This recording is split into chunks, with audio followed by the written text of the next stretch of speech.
और पाकिस्तान को तो कम से कम ये सोचना चाहिए कि भाई मैं चाहे कितना ही मतलब कोशिश कर लूं, there is no way they can penetrate at this moment, क्योंकि कश्मीर के जो बॉर्डर्स हैं वो मोदी सरकार के आने के बाद उन्होंने उनको बहुत अच्छी तरह से सील रखा है, और जब भी कोई आदमी आता है तो वो लेटेस्ट इक्विपमेंट वहां पर इस्तेमाल करते हैं, लेटेस्ट है जी। उनकी कोविड-19 की बात की, करतारपुर साहब का तो जो इशू है उसको सेकेंडरी लेते हैं, पहले कोविड-19 के ऊपर सबसे इम्पोर्टेंट चीज तो ये है कि जिंदगी में इस वक्त सारी दुनिया की इकोनॉमी और दुनिया ठप बैठी हुई, 22 करोड़ आदमी है पाकिस्तान जी, और हिंदुस्तान में 130 करोड़ आदमी है, हाँ जी। चाइना में 130-140 करोड़ आदमी है। जब कोई लॉकडाउन हो जाता है तो वो गवर्नमेंटों को उसमें बहुत खुशी नहीं होती कि हमने लॉकडाउन किया। ये मजबूरी का एक बहुत इम्पोर्टेंट हिस्सा है। ये वो वायरस है जिसका आज तक दुनिया को नहीं पता था। मैं हैरान हो जाता हूँ जब, क्योंकि लोग हिस्ट्री नहीं पढ़ते। अगर आप हिस्ट्री पढ़े तो आपको पता लगे कि 1917-18 में स्पेनिश फ्लू में 100 मिलियन लोगों की डेथ हुई थी जी, मिलियन पीपल डाइड इन 1917। और उस वक्त इतनी बड़ी पॉपुलेशन भी दुनिया की नहीं थी, आधी से भी कम थी, आधी के करीब पॉपुलेशन थी। और लेकिन उस वक्त क्या था कि इतना बड़ा मेडिकल सिस्टम नहीं था, दैट नंबर 1। और इंफॉर्मेशन नहीं थी डॉक्टर साहब कि जो फौरी तौर पर फैली जैसे आई इस बार फैली है दुनिया में। हाँ, ये इस बार ये हुआ कि अभी तो ये जो लोग इस वक्त आप देख रहे हैं कि अबाउट 2 लाख के करीब दुनिया में से लोगों की जानें गई हैं, जिसमें से 50,000 से ऊपर अकेले अमेरिका में गई हैं, 20,000 से ऊपर इंग्लैंड में जा चुकी हैं, फ्रांस में जा चुकी हैं, स्पेन में जा चुकी हैं, जी इटली में जा चुकी हैं। इन सब मुल्कों में 20-20 हजार से ज्यादा है तकरीबन। हाँ जी, ये सारे कंट्रीज जो जी। है, अगर हम अगर देखें कि क्या वजह है कि दुनिया के जो सबसे बेस्ट कंट्रीज हैं, जी वहां पर ये सबसे ज्यादा घातक साबित हो रही है। उसके पीछे कई रीजन है, लेकिन उनके फिर किसी दिन डिस्कस करेंगे कि why western world suffered more than any other country. लेकिन आज हम बात करते हैं कि कश्मीर के इशू पर। जी, तो कोविड-19 जो है वो इतनी खतरनाक महामारी है कि जिसके बारे में बिलियंस ऑफ डॉलर्स की इस वक्त बकायदा रिसर्च हो रही है, बिलियंस ऑफ डॉलर्स की, just to find it out a vaccine. और दूसरी तरफ हिंदुस्तान और पाकिस्तान के बॉर्डर के ऊपर, खास करके कश्मीर में जी इस किस्म के आतंकवादी हमले होते रहना, इस किस्म की छेड़खानी होते रहना जिसमें लोगों की जानें भी जा रही हैं, ये कोई शोभा नहीं देता किसी भी कंट्री को। और पाकिस्तान को तो कम से कम ये सोचना चाहिए कि भाई मैं चाहे कितना ही मतलब कोशिश कर लूं, there is no way they can penetrate at this moment, क्योंकि कश्मीर के जो बॉर्डर्स हैं वो मोदी सरकार के आने के बाद उन्होंने उनको बहुत अच्छी तरह से सील रखा है, और जब भी कोई आदमी आता है तो वो लेटेस्ट इक्विपमेंट वहां पर इस्तेमाल करते हैं, लेटेस्ट है जी। उनकी जो अपनी पूरी कार्रवाई है उसका वो इंजाम देते हैं। तो मैं ये समझता हूँ कि इस किस्म की जो हरकतें हैं वो नहीं होनी चाहिए, क्योंकि लोगों की जानें more important than anything else. जी बिल्कुल ठीक कह रहे हैं।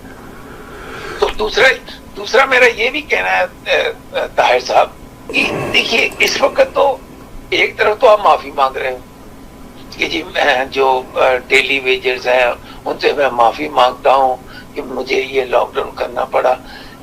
दूसरी तरफ आप अपनी फौजों को और उनके साथ मिलके आतंकवादियों को हिंदुस्तान के ऊपर हमला करने की कोशिश कर रहे हो, या छेड़खानी की कोशिश करते हो, जिसमें जवान भी मारे जाते हैं, जो जिनको आप भेजते हो उनकी जानें भी चले जाती हैं।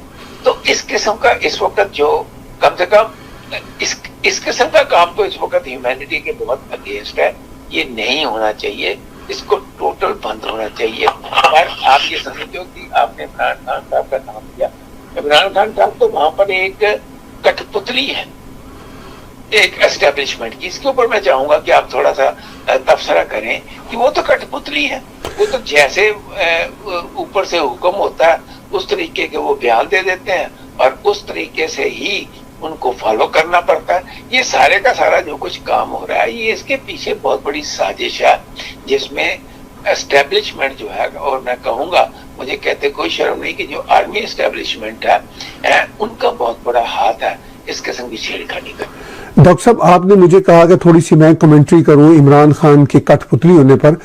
وہ کٹ پتلی تو ہے ہی ہے، مگر وہ صرف کٹ پتلی نہیں ہے، وہ ایگزیکٹ ویسا ہی سوچتے ہیں جس طرح پاکستان کی اسٹیبلشمنٹ سوچتی ہے. یہ بڑی ایک انٹرسٹنگ بات ہوتی ہے. کٹ پتلی والا بعض کا آدمی جو ہوتا ہے وہ انٹیلیجنٹ ہوتا ہے، اس کا یہ خیال ہوتا ہے کہ یار اب مجبوری ہے، جب مجھے بولنا ہی پڑے گا جیسے یہ کہتے ہیں. مگر وہ اس وقت پاکستان کے پہلی بار ایسے پرائم منسٹر آئے ہیں جو ایگزیکٹلی ویسا ہی سوچتے ہیں جیسی اسٹیبلشمنٹ کی سوچ ہے. وہی ایک روایتی انداز، وہی ایک رومانٹسزم، اسلام کا انہوں نے کاؤ بوائے ٹرنڈ انٹو نیو مسلم. عمران خان کا وہی ایک رومانٹسزم ہے، اسلام کا بھی یعنی غلط طریقے سے آگے لے کر جا رہے ہیں قوم کو. اور وہ ایک ایسے پرائم منسٹر ہیں جو میں یہ سمجھتا ہوں کہ اسٹیبلشمنٹ کا مائنڈ سیٹ اور ان کا اپنا مائنڈ سیٹ ایک ہی پیج پر ہے. کہیں کہیں وہ اسٹیبلشمنٹ سے آگے دو ہاتھ جانے کی کوشش کرتے ہیں اپنی فنڈامنٹلزم میں، تو اسٹیبلشمنٹ بلکہ ان کو روک دیتی ہے کہ بھائی نہیں اتنا نہیں ہم افورڈ کر سکتے. تو یہ بڑی ایک انٹرسٹنگ بات ہے. تو میرا یہ خیال ہے کہ یہ ایک ایسا سوئسائڈ کمبینیشن ہے انفیکٹ دیکھا جائے قوم کے لیے، قوم کو یعنی پاکستانی قوم کو پیچھے لے جانے کے لیے. ایک نیا پہلو آج پتا چلا ان کے عمران خان صاحب کے کہ ان کی سوچ شروع سے ایسے، میں سمجھتا کہ وہ کرکٹر تھے، دنیا میں ساری جگہ گھومے ہوئے ہیں، بڑا ورلڈ انہوں نے دیکھا ہے، ان کی سوچ جو ہے تھوڑی سی ڈیفرنٹ ہوگی. لیکن جو آج آپ نے ان کی صورتحال ہمارے سامنے پیش کی ہے اس سے تو پتہ لگتا ہے کہ یہ بہت خطرناک انسان ہے، اور ہو سکتا ہے کہ یہ پاکستان کو کافی نقصان پہنچائیں اگر ان کے اوپر لگام نہ لگی ہو. کیونکہ ان کے اوپر لگام لگی ہوئی ہے اس لیے ابھی یہ اتنا نقصان نہیں پہنچا سکتے.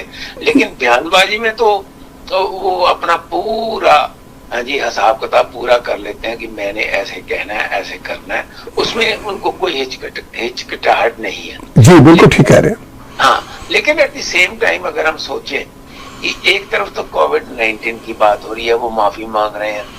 آپ کیا چاہتے تھے کہ وہ کام کریں اور وہ مطلب لاکھوں لوگ جو ہے پاکستان کی جانیں دے دیتے. ان کو تو یہ کہنا چاہیے تھا کہ بھائی مجھے مجبوری تھی، میں آپ لوگوں کے لیے کھانے پینے کا ارینجمنٹ کرتا ہوں، میں لنگر لگاتا ہوں جگہ جگہ کے اوپر تاکہ آپ لوگوں کو پیٹ بھر کے کھانا ملے. جو اصلی بات وہ تو کی نہیں اور دوسری طرف معافی مانگنے چل پڑے. تو وہ کوئی قصہ نہیں بنتا. آج کے زمانے میں جو گورنمنٹیں ہیں وہ بلینز نہیں ٹریلینز آف ڈالر خرچ کر رہے ہیں اپنے لوگوں کے اوپر، ٹریلینز آف ڈالر. جی تو کیا وجہ ہے کہ پاکستان کی جو حکومت ہے وہ اپنے لوگوں کو کھانے پینے کا ارینجمنٹ نہیں کر سکی. اگر کیا بھی ہوگا تو بہت کم لیول پہ کیا. ڈاکٹر صاحب وہ تو یہی عمران خان بار بار کہتے ہیں کہ ہمارے پاس وسائل ہی نہیں ہے، ریسورسز ہی نہیں ہے.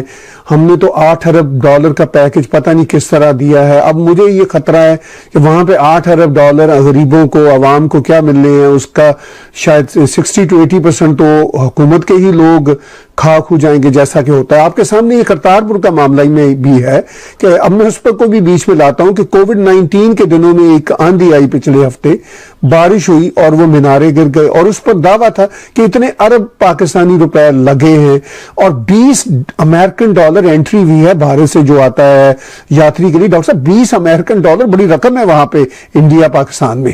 نیچرلی ایک غریب آدمی کے لیے تو یہ بہت بڑی رقم ہے. $1500 بن جاتی ہے. $1500 شاید بنتی ہے انڈین، اور پاکستانی تو $3000 بنتے ہیں. $3000 کا قریب بن گیا. لیکن اس وقت آپ کو یاد ہوگا ابھی کرتارپور کا جو لہنگا ہے وہ ابھی کھلا نہیں تھا. ہم نے پروگرام کیا تھا جس میں نے یہ کہا تھا کہ یہ ایک بہت بڑی شرارت ہے پاکستان سرکار کی. اس کے بہانے وہ دوبارہ ہندوستان کے ایک حصے جس کو ہم پنجاب کہتے ہیں اس میں دوبارہ شرارت کرنے کی کوششیں کریں گے اور کروائیں گے. وہ دوبارہ جو نوجوان वो वहां पे पाल रहे हैं पाकिस्तान में, हाँ जी, खालिस्तान के नाम के ऊपर, और एक पंजाब को एक फ्री, हाँ जी, बफर स्टेट बनाने की, उसकी वो तैयारी में थे। अब उन्होंने जल्दी में बहुत काम किया।